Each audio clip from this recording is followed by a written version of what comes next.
bayan, and President Duterte and I supposed to attend, no, the premiere showing in order to receive Gawad Supremo. But that has to be postponed. Instead, I have sent a video message, and I don't know if President Duterte will be able to attend. No, so there was a definite target for my going to the Philippines, but of course, I give priority to the peace negotiations in Oslo. Joma, how are the peace panels now? We've been seeing a lot of videos. It seems that the two sides, even if they're coming from the different parties, they get along, and I believe a lot of them have been involved in the peace talks previously. Well, very cordial. They're laughing. Yeah. Half of the time, I suppose, and they managed to agree on the serious matter between exchanges of jokes. No, and that's the atmosphere. Anyway, there is the spirit pervading to make the agreements according to the time schedule. When is the next formal round of talks, and what can we expect after the 6 months when the agreements are finally drafted or the full agreements are presented? I think the next meeting would be a meeting to draft, to draft the comprehensive agreements, and I suppose after this meeting in Oslo, there is going to be another formal meeting next month or early October. Joma, if you don't mind, we'll talk about something not directly related to the peace talks, but may have an impact on them. I'm sure you've heard reports that the Philippine military, that some of the rank and file are feeling a little restive, especially with the release of the Tiamzon couple. How do you read? Well, in any army, the first rule is to obey all orders from the command. And so the commander-in-chief, the president of the Philippines, President Duterte, made the decision. The army, the military, has to follow. And there has been no objection. And legal processes have been followed. While at the same time, the joint agreement on safety and immunity guarantees has been invoked to justify the releases, because indeed the consultants of the NDRP who have been in prison for quite some time have been arrested and detained in violation of the JASIC. So it's very important that the GRP side, the Manila government side, accepts the validity of the JASIC, and in accordance with JASIC, the releases have been made. Joma, we have a question from Facebook. We've been getting questions from social media. This is not really directly connected to the peace talks, but I think a lot of the people, the young people who are involved in the political discourse right now, especially online, they didn't live through martial law, for example. They weren't able to see how the revolutionary movement prospered at the time. So this is a question from Jojo Castillo. He's asking, is the armed struggle still necessary? Well, the armed struggle is necessary, has been necessary, because of what President Duterte himself has described as the corrupt character, the rottenness of the system. And, he is not far from the left in saying that the oligarchs have oppressed and exploited the people, and of course she recognizes that the oligarchs are servile to a foreign power like the U.S. And he himself says that he is the first left president. And that explains why he has a political will that goes along with the political will of the NDFP in resuming the formal talks in the peace negotiations. He has, it seems that he is determined. And so we can hope for better results and than previously, because the previous administrations were only interested in the capitulation and pacification of the revolutionary forces. President Duterte has expressly declared that he is for justice and he is against the oppression and exploitation suffered by the people. So along this line, the peace negotiations are being conducted, and so the first comprehensive agreement that will be worked out in the time of President Duterte's concerns social and economic reforms to be followed by political and constitutional reforms. Kajoma, the revolutionary movement was born in a particular context, and that context was defined by the presidency of Marcos.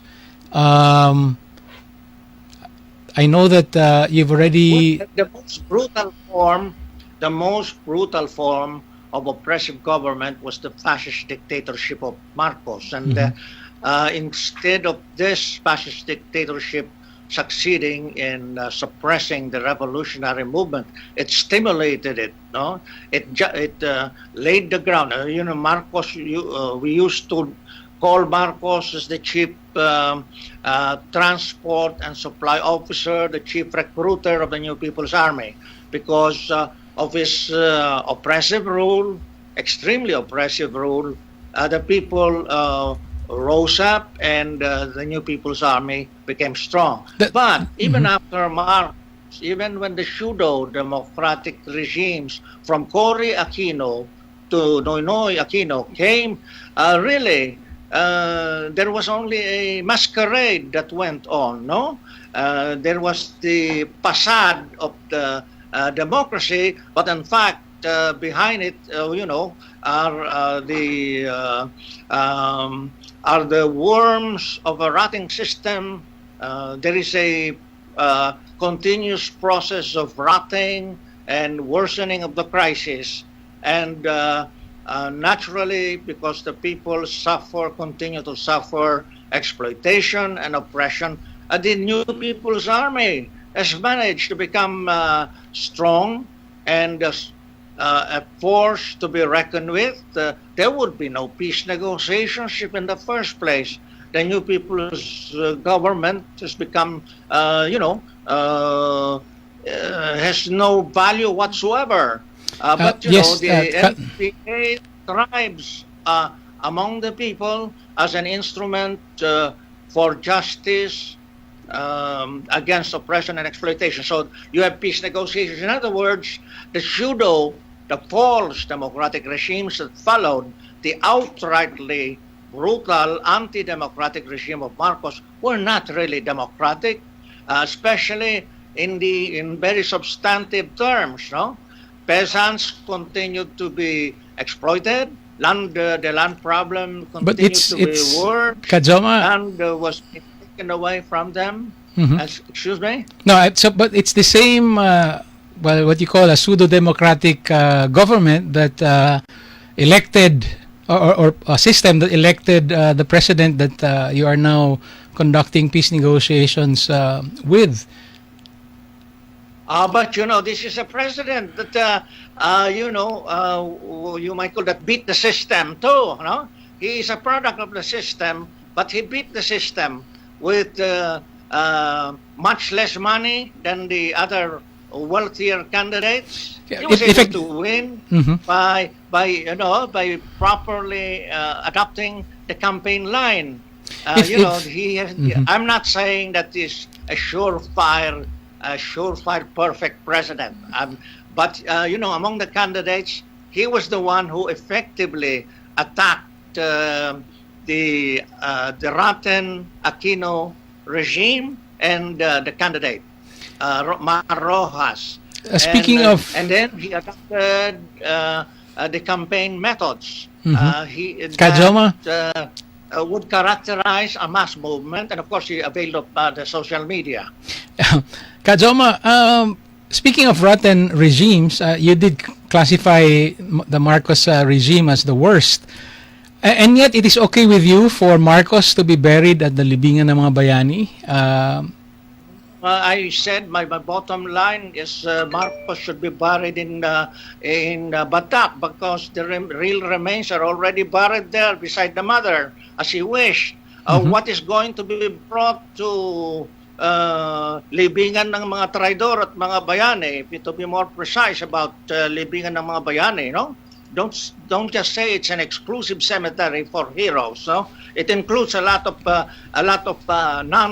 non-heroes. Most likely you're going to have the walks there with a big mausoleum to be built, no? To sort of, make a monument, no, for the dictator.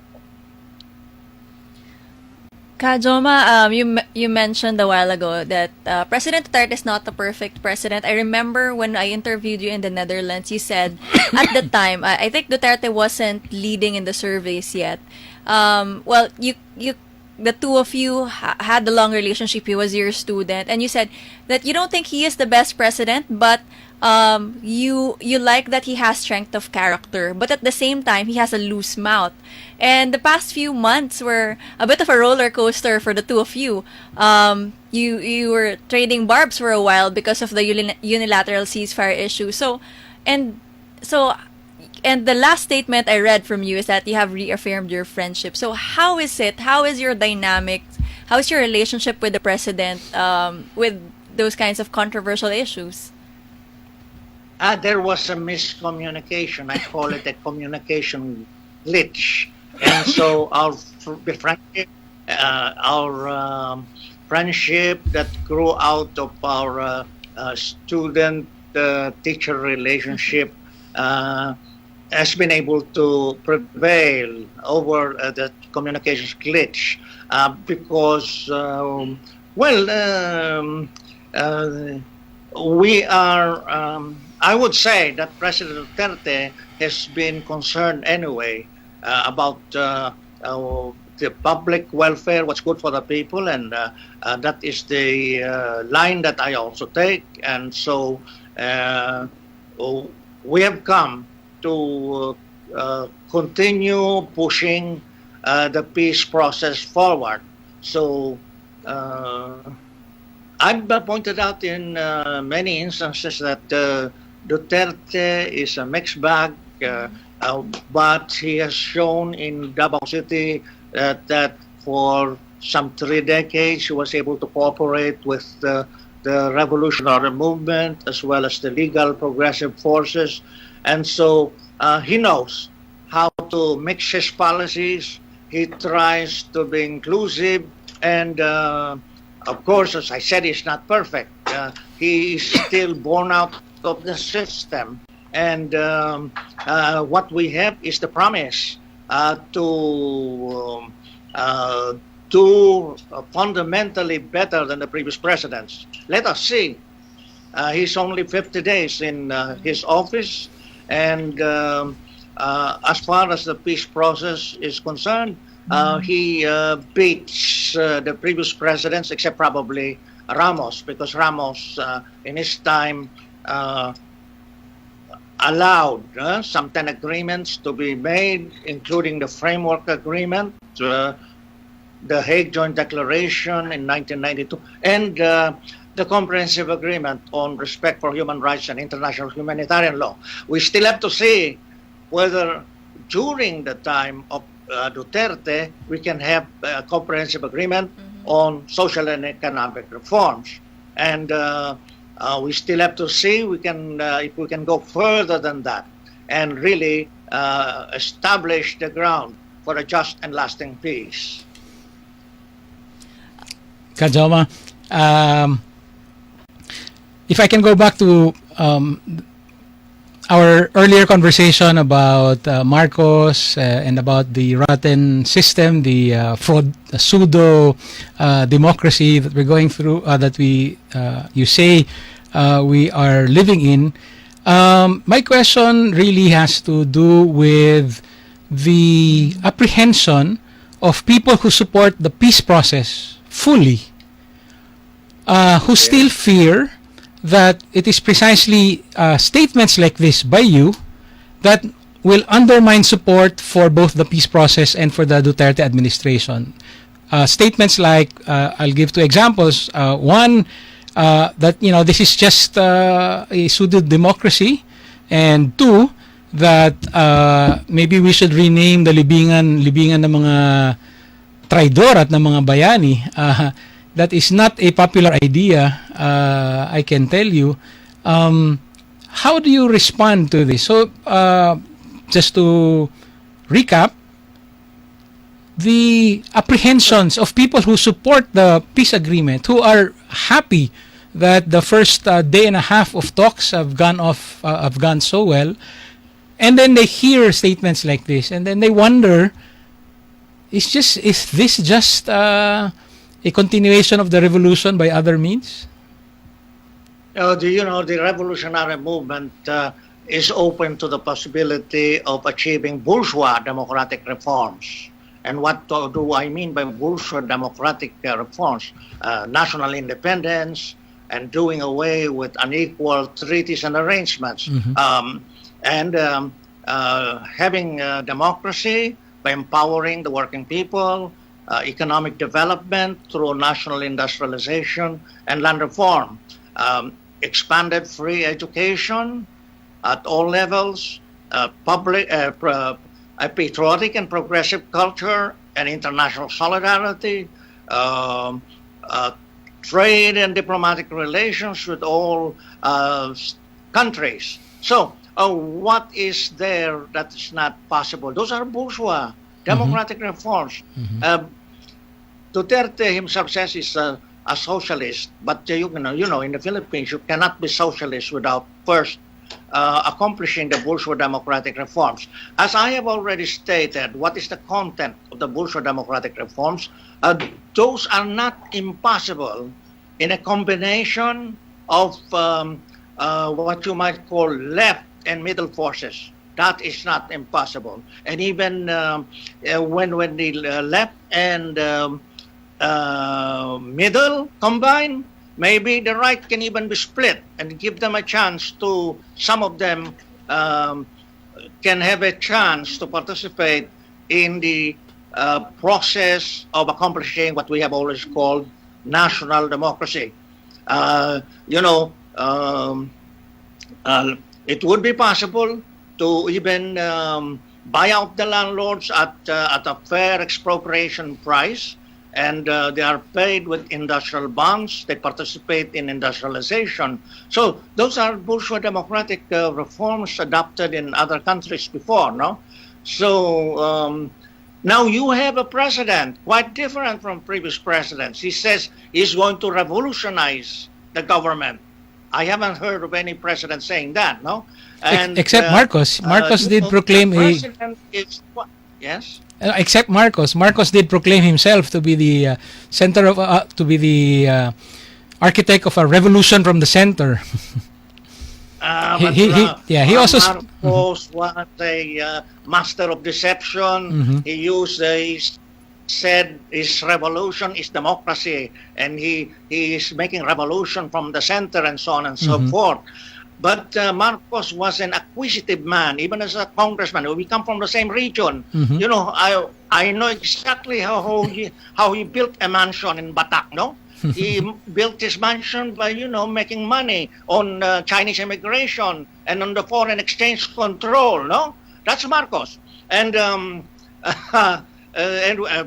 of course, when he became president, he accelerated the spending of war damage payments and got a big cut. No, so people are impressed with big public works projects, but Marcos made unprecedented cuts. No, from those projects.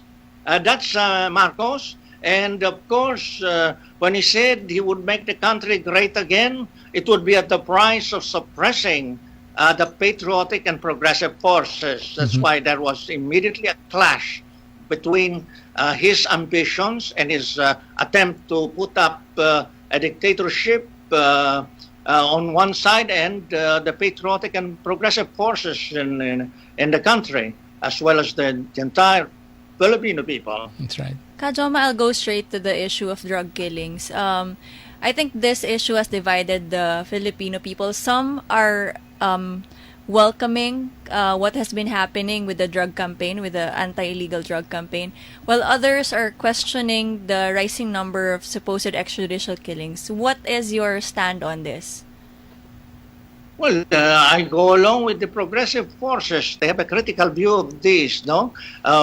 Because when the numbers are rising, and let us say you get a standard explanation that they are resisting arrest, but then families say that these people are being hit arbitrarily on the streets and in urban poor areas, while the big drug lords get better treatment and they don't get killed that way. Well, that is something that Mr. Duterte has to answer for, and he should answer you. I'm not his spokesman, no. Yeah. But of course, honestly speaking, you asked me about my opinion. My opinion is, in the peace negotiations, we try to resolve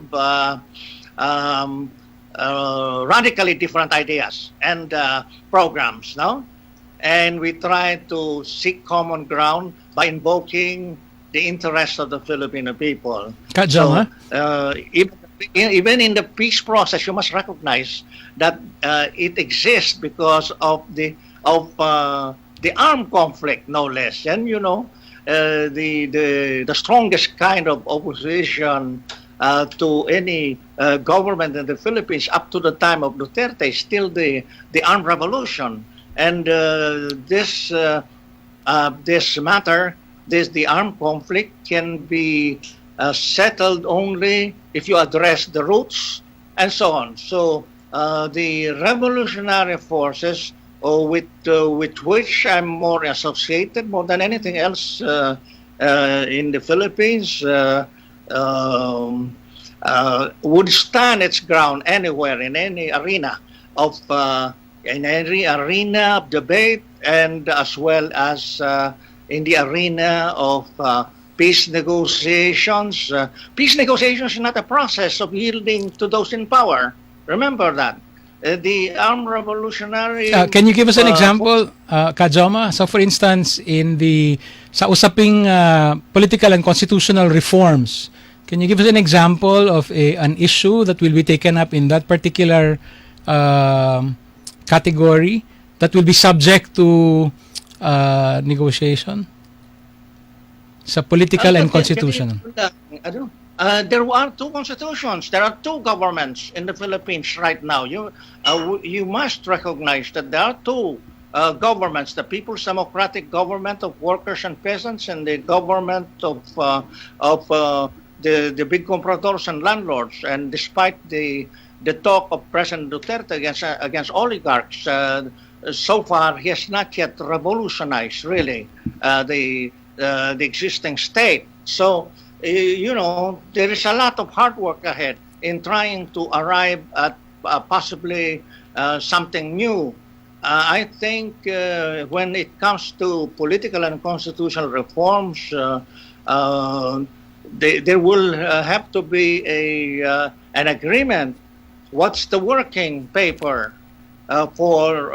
Is it the constitution of the big compradors and landlords, or the constitution of the workers and peasants, or there can be a third working paper, but that remains to be seen because we haven't really begun the negotiations. How about this? Mr. Duterte himself is interested in radically changing the constitution in favor of federalism and most likely parliamentary system. That's right. So things are in flux.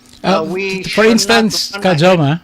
Kajoma, so for instance, he wants to do away with the party list innovation.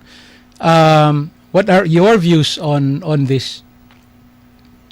This particular You know, provision, the party list. As a concession to supposedly the marginalized, it's a bourgeois expression, to refer actually to the majority of oppressed people. When there are parties that stand for workers and peasants who don't have much say really within the system, so the party list is supposed to be an opening.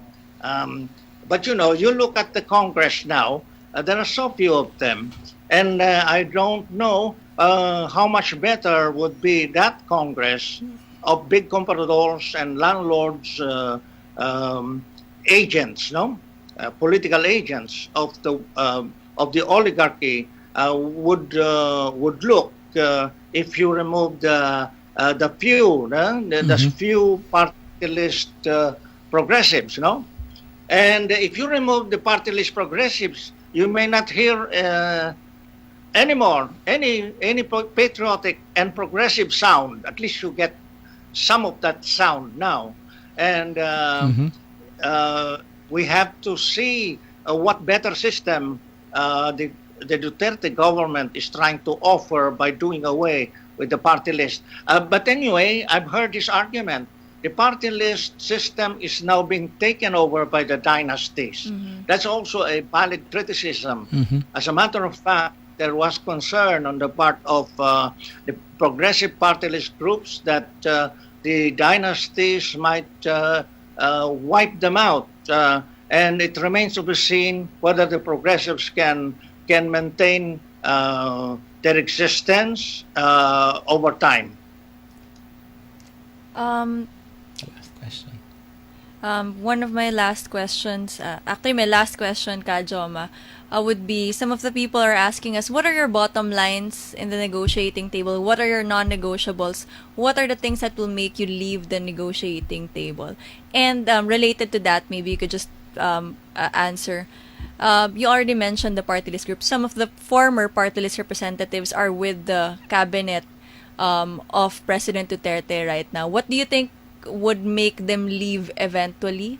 It's the same with the peace talks, parang parallel lang to that. What should make them leave the administration, if ever, in the future? If, for instance, the Duterte government is only interested in a prolonged ceasefire so that it can forget all about the demand of the people for social, economic, and political reforms, then the revolutionary movement has to consider whether it's still useful to go on with the peace process. And as I have already told you, the reforms being demanded are really attainable if those negotiating on both sides have the interest of the people in mind. No? What is wrong about national independence and the doing away with unequal treaties and agreements? What is wrong with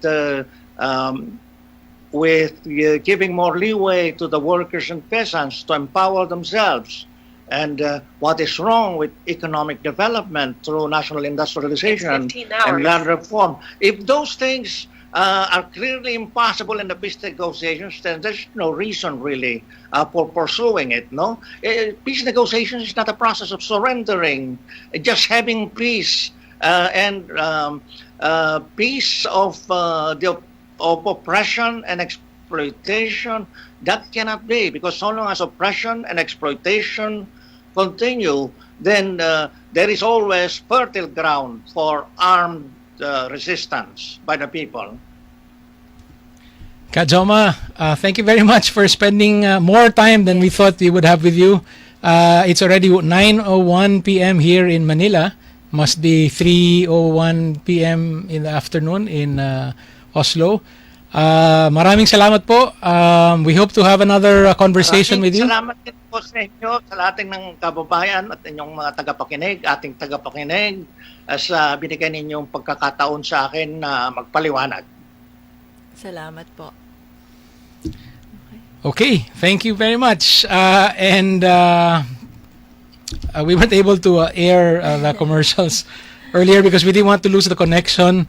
We're gonna go say goodbye now. I actually need to process a lot of the things that were said tonight. I have to go to my dictionary again and look up certain words. I think it's very interesting. And again, we thank Joma Sison for carving out some time from the